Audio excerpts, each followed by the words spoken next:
नमस्कार, मंडल news bulletin में आपका स्वागत है। आइए पेश करते हैं आज के कुछ प्रमुख व मुख्य समाचार। अब तक यदि आपने मंडल न्यूज़ के इस चैनल को लाइक व सब्सक्राइब नहीं किया है तो जल्द से जल्द इस चैनल को लाइक व सब्सक्राइब जरूर कर दें।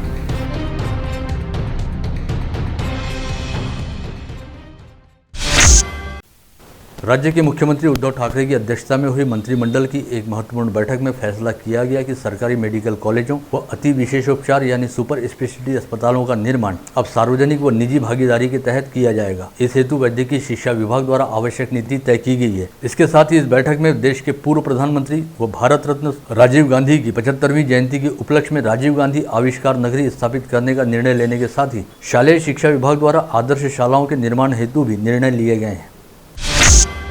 राज्य में कक्षा 11वीं में प्रवेश हेतु दूसरा राउंड आज से शुरू हुआ है। इस समय अमरावती सहित मुंबई महानगर विकास प्राधिकरण, पुणे, पिंपरी चिंचवड़, नागपुर व नासिक में केंद्रीय ऑनलाइन पद्धति से कक्षा 11वीं की प्रवेश प्रक्रिया चल रही है, किंतु कई विद्यार्थियों के पास जाति प्रमाण पत्र उपलब्ध नहीं रहने के चलते उन्हें कक्षा 11वीं में प्रवेश हेतु काफी समस्याओं व दिक्कतों का सामना करना पड़ रहा था, जिन्हें राहत देने हेतु राज्य की शालेय शिक्षा मंत्री वर्षा गायकवाड़ ने निर्णय लिया है कि जिन विद्यार्थियों के पास खुद का जाति प्रमाण पत्र उपलब्ध नहीं है वे कक्षा 11वीं में प्रवेश लेने हेतु फिलहाल अपने पिता के जाति प्रमाण पत्र को प्रस्तुत कर सकते हैं। राज्य सरकार द्वारा लिए गए इस फैसले से राज्य के लाखों विद्यार्थियों को राहत मिलेगी।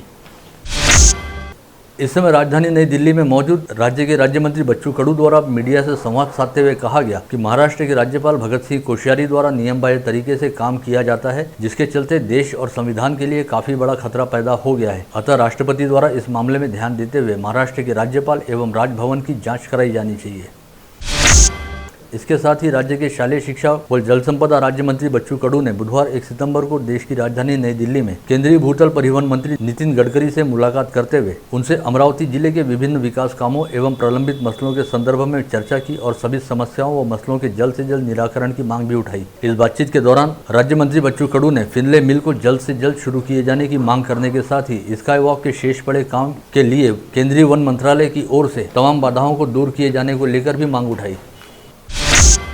अमरावती शहर स्थित विभागीय संदर्भ सेवा अस्पताल यानी सुपर स्पेशलिटी अस्पताल में कॉल बेसिस पर काम करने वाले विशेषज्ञ डॉक्टरों को उनके मानधन का भुगतान विगत 2 वर्षों से नहीं किया गया है। बार बार निवेदन किए जाने के बावजूद राज्य सरकार एवं स्वास्थ्य विभाग द्वारा की जाती अनदेखी से तंग आकर सुपर स्पेशलिटी के विशेषज्ञ डॉक्टरों ने बुधवार 1 सितंबर से अनिश्चितकालीन काम बंद आंदोलन करना शुरू किया है। हालांकि हड़ताली डॉक्टरों द्वारा मानवीयता के आधार पर फैसला किया गया है कि जो मरीज पहले से सुपर स्पेशलिटी अस्पताल के अंतर रोग विभाग में भर्ती हैं और जिनके ऑपरेशन की अपॉइंटमेंट पहले से तय है, उन मरीजों की शल्य क्रिया जरूर की जाएगी, लेकिन अब वे ओपीडी में नए मरीजों की जांच नहीं करेंगे और नई शल्य क्रियाओं के लिए भुगतान की मांग पूरी होने तक अपनी अपॉइंटमेंट भी नहीं देंगे। काम बंद आंदोलन कर रहे विशेषज्ञ डॉक्टरों से जिला शल्य चिकित्सक डॉक्टर श्याम सुंदर निकम ने सुपर स्पेशलिटी अस्पताल के कॉन्फ्रेंस हॉल में एक बैठक की, जिसमें सीएस डॉक्टर निकम ने विशेषज्ञ डॉक्टरों से हड़ताल नहीं करने का आह्वान करने के साथ साथ आश्वासन दिया कि वे विशेषज्ञ डॉक्टरों के बकाया भुगतान को जल्द से जल्द अदा करवाने के लिए तमाम जरूरी प्रयास भी करेंगे। नगर विकास विभाग की विभिन्न योजनाओं की समीक्षा करने हेतु स्थानीय जिलाधीश कार्यालय में जिला पालक मंत्री यशोमती ठाकुर की अध्यक्षता में एक बैठक बुलाई गई, जिसमें उन्होंने जिले में सभी जरूरतमंदों को घर उपलब्ध कराने हेतु सरकारी जमीनों पर किए गए अतिक्रमण को नियमानुकूल करने के साथ ही आवास योजना में घरकुल निर्माण हेतु आवश्यक निधि का प्रस्ताव भी जल्द से जल्द देने का निर्देश दिया, ताकि निधि के अभाव में घरकुलों का काम न रुक सके। जिले की सांसद नवनीत राणा ने सार्वजनिक लोक निर्माण विभाग, कामगार आयुक्त, नगर रचना विभाग, अग्निशमन विभाग तथा महाराष्ट्र जीवन प्राधिकरण के अधिकारियों के साथ एक संयुक्त बैठक बुलाते हुए कहा कि शहर का विकास प्रारूप बदलने का प्रयास कतई बर्दाश्त नहीं किया जाएगा और ऐसा करने वाले अधिकारियों व समिति सदस्यों की शिकायत संबंधित मंत्री व राज्य के मुख्य सचिव से की जाएगी। साथ ही सांसद नवनीत राणा ने शहर में विगत 3 दिनों के दौरान घटित 2 भीषण अग्निकांडों पर अपनी चिंता जताते हुए कहा कि लोगों की जान से खिलवाड़ करने वाले तथा फायर ऑडिट नहीं करवाने वाले सभी स्थापनाओं की तत्काल जांच की जाए और उनके खिलाफ आवश्यक कार्रवाई भी की जाए। भाजपा प्रदेशाध्यक्ष व विधायक चंद्रकांत पाटिल बुधवार 1 सितंबर को अमरावती जिले के दौरे पर पहुंचे। इस उपलक्ष्य में उनका वरुड व मोर्शी में भाजपा पदाधिकारियों द्वारा भव्य स्वागत किया गया। बुधवार की सुबह 10 बजे वरुड के इंदिरा चौक पर पार्टी प्रदेशाध्यक्ष चंद्रकांत पाटिल का स्वागत करने के साथ ही भारतीय जनता युवा मोर्चा की ओर से युवा वॉरियर शाखा का उद्घाटन किया गया। पश्चात पूर्व मंत्री अनिल बोंडे के वरुड स्थित निवास पर शहर व तहसील भाजपा की ओर से प्रदेशाध्यक्ष पाटिल का सत्कार किया गया। स्वास्थ्य एवं साफ सफाई से संबंधित विभिन्न मसलों को लेकर बसपा के एक प्रतिनिधिमंडल ने निगमायुक्त प्रशांत रोड़े से उनके कक्ष में मुलाकात करते हुए उन्हें अपनी मांगों का ज्ञापन सौंपा।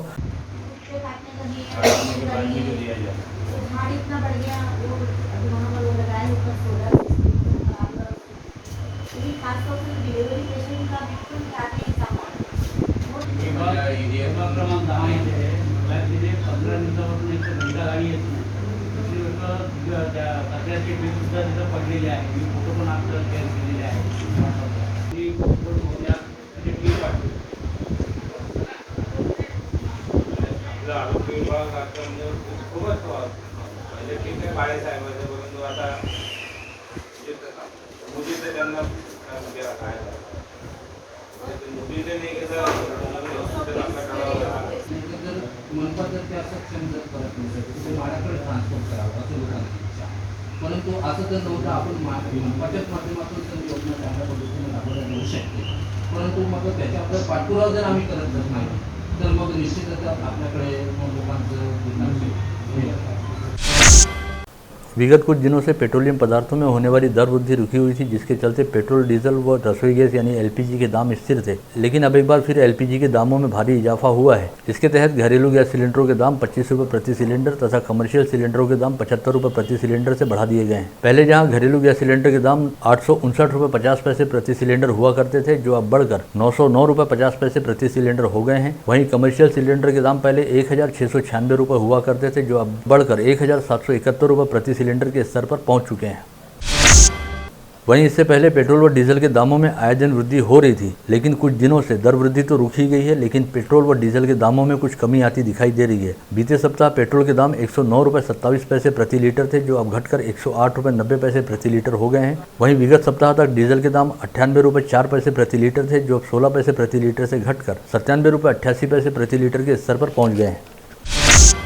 इसके साथ ही अन्य बाजार क्षेत्रों की तरह अब धीरे धीरे सराफा बाजार भी पूर्ववत व सामान्य होना शुरू हो गया है। इस समय सोना 48,800 रुपये प्रति तोला तथा चांदी 67,000 रुपये प्रति किलो के स्तर पर है। इन दोनों चमकीली धातुओं के दामों में 100-200 रुपये का मामूली उतार चढ़ाव हो रहा है, जो बेहद सामान्य है। राज्य के पंजीयन महानिरीक्षक व मुद्रांक नियंत्रक कार्यालय द्वारा जारी किए गए परिपत्र के अनुसार 12 जुलाई 2021 से प्लॉट व खेतों के लिए टुकड़ाबंदी कानून लागू किया गया। ऐसे में लेआउट व खेतों के अधूरे प्लॉट यानी टुकड़ों व उन पर बने घरों की खरीदी बिक्री का पंजीयन बंद कर दिया गया है, जिसे अमरावती शहर व जिले सहित समूचे राज्य के आम नागरिक काफी त्रस्त हो गए हैं। इसका विरोध करने हेतु आगामी 3 सितंबर को सुबह 10 बजे नेहरू मैदान से एक भव्य मोर्चा निकाला जाएगा, जो जिलाधीश कार्यालय पहुंचकर जिलाधीश व जिला उप निबंधक को अपनी मांगों का निवेदन सौंपेगा।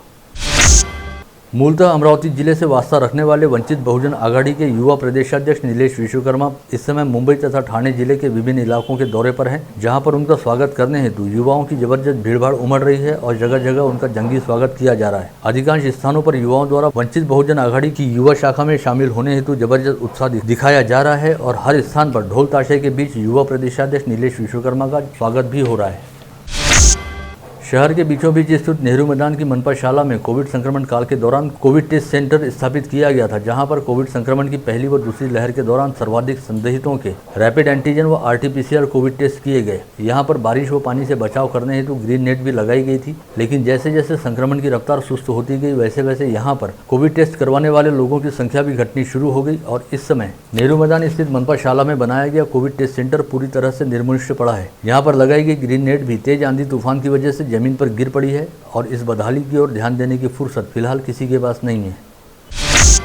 जिले में आज 3 कोविड संक्रमित मरीज पाए गए। वहीं बुधवार को किसी अस्पताल से कोई मरीज डिस्चार्ज नहीं हुआ। अब कुल संक्रमितों की संख्या बढ़कर 96,716 पर जा पहुंची है, जिनमें से अब तक कुल 95,050 संक्रमित मरीज कोविड मुक्त हुए हैं। वहीं बुधवार को अमरावती जिले में कोविड संक्रमण के चलते एक बार फिर किसी मरीज की मौत नहीं हुई। इस समय जिले में कुल एक्टिव पॉजिटिव मरीजों की संख्या 46 है, जिनमें मनपा क्षेत्र के 21 तथा ग्रामीण क्षेत्र के 24 मरीजों का समावेश है, जिनमें से इस समय 12 मरीजों का विभिन्न कोविड अस्पतालों में इलाज चल रहा है। साथ ही मनपा क्षेत्र में 18 तथा ग्रामीण क्षेत्र में 16 मरीज होम आइसोलेशन में रखे गए हैं।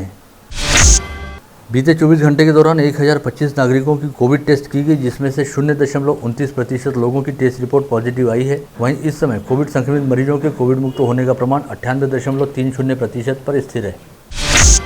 इस समय यद्यपि कोविड संक्रमण की दूसरी लहर का असर काफ़ी कम हो गया है, लेकिन तीसरी लहर के आने का खतरा लगातार बना हुआ है। ऐसे में जिला प्रशासन द्वारा बार बार कोविड प्रतिबंधात्मक नियमों के पालन को लेकर दिशा निर्देश जारी किए जा रहे हैं, लेकिन खुद जिला सामान्य अस्पताल में ही कोविड प्रतिबंधात्मक नियमों का कोई पालन नहीं हो रहा, बल्कि यहाँ पर इलाज हेतु आने वाले मरीज एवं उनके रिश्तेदार बिना मास्क लगाए बेधड़क व बेखटके इधर से उधर घूमते दिखाई देते हैं और यहाँ पर सोशल डिस्टेंसिंग का भी किसी तरह से कोई पालन नहीं होता। इसके अलावा लोग बाग अस्पताल परिसर में ही इधर उधर थूकते भी दिखाई देते हैं। ऐसे में सबसे बड़ा सवाल यही है कि यदि खुद मरीजों के इलाज हेतु जिम्मेदार अस्पताल में कोविड प्रतिबंधात्मक नियमों की इस कदर अनदेखी हो रही है, तो कोविड संक्रमण की तीसरी लहर को कैसे व किस तरह से रोका जा सकेगा।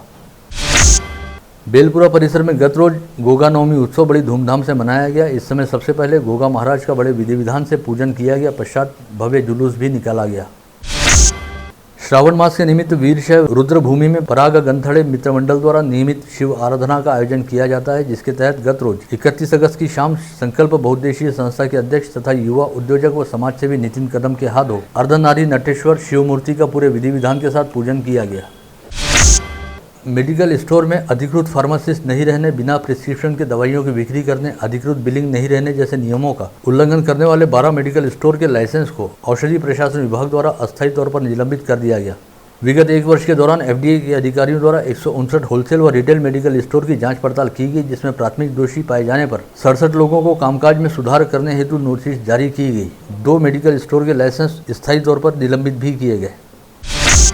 वहीं बीते 1 साल के दौरान FDA द्वारा 6 स्थानों पर कार्रवाई करते हुए अवैध तरीके से रखे गए दवाइयों के स्टॉक को बरामद किया गया, जिसमें 6,78,000 रुपये की दवाइयां भी जब्त की गई। सुरेश ताड़े मित्र परिवार की ओर से निगमायुक्त प्रशांत रोड़े को सौंपे गए निवेदन में कहा गया कि मनपा क्षेत्र में बीते 17 वर्षों से गरीबी रेखा का सर्वेक्षण नहीं किया गया। ऐसे में जल्द से जल्द सर्वेक्षण करते हुए पात्र व जरूरतमंद लाभार्थियों को BPL कार्ड व घरकुल योजना का लाभ जल्द से जल्द मंजूर किया जाए।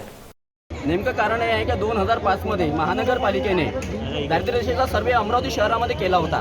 मात्र गेल्या 17 वर्षापासून महानगरपालिकेने गरीब जनतेकडे दुर्लक्ष केलेलं आहे। महानगरपालिका गरीब जनतेकडून आरोग्य टॅक्स, ऑक्सिजन टॅक्स, वीज टॅक्स, स्वच्छता टॅक्स, रोड टॅक्स, सर्वे टॅक्स वसूल करते। मात्र महानगरपालिकेला गेल्या 15 व 17 वर्षापासून गरीब जनतेचा विसर पडलेला होता। आम्ही महानगरपालिका आयुक्तांना निवेदन दिलं होतं की तुम्ही 1 तारखेपर्यंत अमरावती शहरातील सर्वे करा। जर सर्वे नसन करात तर त्याच्यामध्ये आम्हाला पत्र द्या की आम्ही या तारखेपासून या तारखेपर्यंत अमरावती शहराचा प्रत्येक नगराचा दलित वस्त्याचा BPLचा कार्डाचा सर्वे करू। पण महानगरपालिकेने मला 30 तारखेला पत्र दिलं की तुम्ही आत्मदहन करू नका, आमच्या अधिकारामध्ये काहीही नाही। महानगरपालिका आयुक्त म्हणतात, मग महानगरपालिका आयुक्त अमरावती शहराची जनतेची वसुली करण्यासाठी बसले आहेत का? आमचा स्पष्ट आरोप आहे की आज आम्ही इथं हजारोच्या संख्येने आलो। महानगरपालिकेनं 5 मिनिटं वेळ नाही का त्या हजारो लोकांना भेटासाठी? जर आम्ही आज महानगरपालिकांना आयुक्तांना निवेदन देणार आहोत, जर आम्ही पोलिसांच्या विनंतीला मान देऊन कालचं आत्मदहन तुर्तास स्थगित केलेलं आहे, जर महानगरपालिका आयुक्तांनी संपूर्ण महानगर प्रशासनाने जर 1 महिन्याच्या अंदर आमच्या मागण्याच्या संपूर्ण शहराला आवश्यक आहे दारिद्र्य रेषेची मागणी कार्डाची ती जर मान्य केली नाही तर आम्ही हजारो लोकांना घेऊन अमरावती शहरातील प्रत्येक चौकात आत्मदहन करू। याला सर्वतोपरी मनपा प्रशासन आयुक्त जबाबदार राहतील। पानी की समस्या को हल करने की मांग को लेकर कठोरा वासियों ने भाजपा पदाधिकारियों के नेतृत्व में मजीपरा कार्यालय पर मोर्चा निकालने के साथ ही मजीपरा की पानी की टंकी पर चढ़कर शोले आंदोलन किया, जिसके बाद मजीपरा के वरिष्ठ अधिकारियों ने मौके पर पहुंचकर आंदोलनकारियों को पानी की टंकी से नीचे उतरने हेतु कहा और 8 दिनों के भीतर कठोरा परिसर में पानी की समस्या को हल करने का लिखित आश्वासन भी दिया। 4 वाजता, 5 वाजता, 7 वाजता, 8 वाजता परवाच्या दिवशी मी त्यांना फोन लावला, साहेब पाण्याचा अडचण झाली म्हणे, साहेब सकाळी सोडतो। सकाळी 7 वाजता नळ आले, लोक झोपीत, लोक आपापल्या कामात, घरच्या नळाला लोकांना माहीतच नाही। अनेक लोक इथं साहेब असे आहे की कॉलनी परिसरातले लोक आहे सगळे, प्रामुख्याने सांगतो पाणी नळ बिल चोरणारे किंवा वीज चोरणारे लोक नाही आहे, सगळ्या कॉलनीतल्या सुशिक्षित परिसरातले लोक आहे, निरंतरपणे तुमचे बिल भरणारे लोक आहे, लोकांच्या नोकऱ्या आहे, सगळ्या वेळी आहे, त्यांचे काही शेड्यूल असतात ठरलेले की 4 वाजता नळ येणार आहे। त्यांनी कोणाने 5 वाजताची मुलाची ट्युशनाची टाइम ठेवलेली आहे की 4 वाजता नळ आला, मुलगा आपलं पाणी भरून घेईल, 5 वाजता ट्युशनला जाईल। आता यांचा नळ कधी 5ला येतो, कधी 7ला येतो, कधी येत नाही। हे सगळे प्रश्न आहे। लोक ह्या एवढ्या मोठ्या प्रमाणामध्ये जर येऊन राहिले तर हे तुम्ही समजून घ्यायला पाहिजे। मी त्या दिवशी तुमच्या फोनवर बोललो, अतिशय चांगले बोलता तुम्ही अधिकारी। मी म्हटलं माझ्यासाठी ही गोष्ट शेमलेस आहे की मला टाकीवर तळा लागून जातो। तुम्ही एवढे चांगले अधिकारी आम्हाला कोऑपरेट करता, पण समस्या जर सुटणार नसेल तर तुमचं गोड बोलणं आमच्या काय कामाचं आहे? तुम्ही जर समस्या सोडणार नाही आहे तर गोड किती काही बोलून आम्हाला तुमचा उद्धव ठाकरे करायचा नाही। आम्हाला उद्धव ठाकरे सारखं तुम्ही गोड बोलान करून काहीच नाही राहिले असं नका करू। तो त्या दिवशी समस्या सुटतो, त्या दिवशी पाणी पूर्ण पोहोचणे, दुसऱ्या दिवशी पण सगळे लोक आहे बोलतो आहे की चुकीचं सांगतो, मग त्या दिवशी मला सांगा तुम्ही उपाययोजना कुठलीच करत नाही, मग पाण्याला पोहोच कसा काय वाढतो? महाराष्ट्र राज्य कोविड योद्धा कर्मचारी संगठन की ओर से जिलाधीश को सौंपे गए निवेदन में कोविड योद्धाओं पर हो रहे अन्याय को रोकने की मांग की गई। साथ ही कहा गया कि 31 अगस्त से अमरावती के 1386 कोविड योद्धाओं को काम से हटाया गया है, जबकि इन लोगों ने कोविड संक्रमण काल के दौरान अपनी जान की परवाह न करते हुए मरीजों की सेवा की है, लेकिन जरूरत खत्म होते ही सरकार द्वारा इन पर अन्याय किया जा रहा है। प्रहार किसान संगठन की ओर से जिलाधीश को सौंपे निवेदन में कहा गया कि राज्य व जिले में बाहरी इलाकों से आने वाले भेड़ पालक व ऊंट पालकों के चराई पर पाबंदी लगाई जाए। इन पशुपालकों की वजह से स्थानीय पशुपालकों के पास अपने जानवरों को चराने के लिए घास की कमी महसूस होती है, अतः बाहरी राज्यों के भेड़ पालकों को जिले में आने से रोका जाए। युवा स्वाभिमान पार्टी के पदाधिकारियों द्वारा जिलाधीश पवनीत कौर को निवेदन सौंपकर मांग की गई कि विगत 1 साल से बंद पड़े मंदिरों एवं सभी धार्मिक स्थलों को जल्द से जल्द श्रद्धालुओं के लिए खोला जाए, क्योंकि अब कोविड संक्रमण की स्थिति काफी हद तक काबू में आ गई है। विगत 28 अगस्त को धारनी तहसील अंतर्गत चिपोली गांव निवासी 55 वर्षीय समूर्ति गोपाल पटोरकर नामक महिला अपने परिवार के साथ मछली पकड़ने हेतु सिपना नदी में गई थी, लेकिन पानी के तेज बहाव की वजह से वह नदी में बह गई। पश्चात उसे खोजने का काफी प्रयास किया गया, लेकिन 2 दिनों तक उसका कहीं कोई अता पता नहीं चल पाया। वहीं 30 अगस्त को कारदा गाँव निवासी कुछ लोगों को गाँव से होकर गुजरने वाली सिपना नदी में एक महिला का शव दिखाई दिया, जिसकी जानकारी तुरंत ही पुलिस महकमे को दी गई। पश्चात इस मृतक महिला की शिनाख्त समूर्ति पटोरकर के तौर पर हुई है। ग्रामीण पुलिस की अपराध शाखा की टीम ने घरों में सेंधमारी करने वाले सनोज धुर्वे नामक एक शातिर चोर को अपनी हिरासत में लिया है, जबकि उसका एक सहयोगी फरार बताया गया है। आरोपी के पास से 55,200 रुपये का माल भी बरामद किया गया। अकोला एटीएस की टीम ने मूर्तियापुर अमरावती रोड पर नाकाबंदी करते हुए ऑटो से गांजा लेकर जा रहे एक युवक को गिरफ्तार किया है, जिसकी शिनाख्त अमरावती के रहमतनगर निवासी शेख आसिफ शेख यूसुफ के तौर पर हुई है। शेख आसिफ के पास से कुल 16 किलो गांजा बरामद किया गया है, जिसका बाजार मूल्य 1,60,000 रुपये बताया गया है। राजापेट पुलिस थाना क्षेत्र अंतर्गत कुम्हारवाड़ा परिसर में रहने वाले 25 वर्षीय रोहित अरुण थोरात नामक युवक को अपना जन्मदिन मनाना काफी महंगा पड़ा और जोर जोर से डीजे बजाने पर उसे हवालात की हवा खानी पड़ी। रोहित थोरात 31 अगस्त की रात 10 बजे के बाद भी डीजे बजा रहा था, जिसकी शिकायत मिलने पर पुलिस ने कार्रवाई की। हालांकि डीजे मालिक दीपक मेंढके मौके से फरार रहने में कामयाब हुआ। ग्रामीण अपराध शाखा की टीम ने ट्रैक्टर ट्रॉली चुराकर ले जाने के मामले में मंगरूल चौहाला निवासी अब्दुल सलीम अब्दुल मजीद नामक आरोपी को गिरफ्तार किया है। धारनी तहसील अंतर्गत आने वाले सुस्ताजा गांव में मंगलवार को मामूली वाद विवाद में मौजेलाल सेलेकर नामक युवक ने अपने पिता सोनाजी सेलेकर की लाठी से पीटकर हत्या कर दी। सोनाजी सेलेकर की घटनास्थल पर ही मौत हो गई। धारनी पुलिस द्वारा मामले की जाँच की जा रही है। आप देख रहे थे मंडल न्यूज बुलेटिन। हमारे चैनल को लाइक करें, शेयर करें और हाँ, सब्सक्राइब करना ना भूलें। कल होगी आपसे फिर मुलाकात, तब तक के लिए धन्यवाद।